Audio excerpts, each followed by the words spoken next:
Good morning. ഇന്ന് ഞാൻ ഉണ്ടാക്കാൻ പോകുന്നത് തീയലാണ്.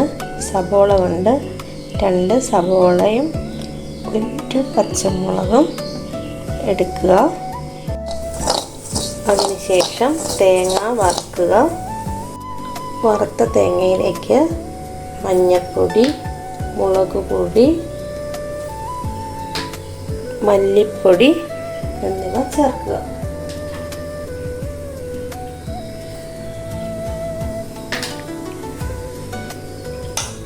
അടുത്തതായി സബോള വഴറ്റുക.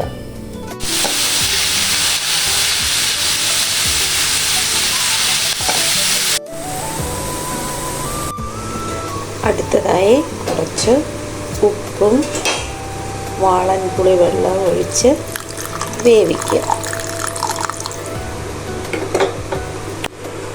ഇപ്പോൾ ഇത് വെന്തിട്ടുണ്ട്. ഇനി ഇതിലേക്ക് അരപ്പ് ചേർക്കുക. അങ്ങനെ നമ്മുടെ തീയൽ തയ്യാറായി. ഈ കടുക് വറുക്കുന്നതൊക്കെ ഓപ്ഷണലാണ്. വീഡിയോ ഇഷ്ടമായാൽ ലൈക്ക് ചെയ്യാനും സബ്സ്ക്രൈബ് ചെയ്യാനും മറക്കരുത്. Thank you.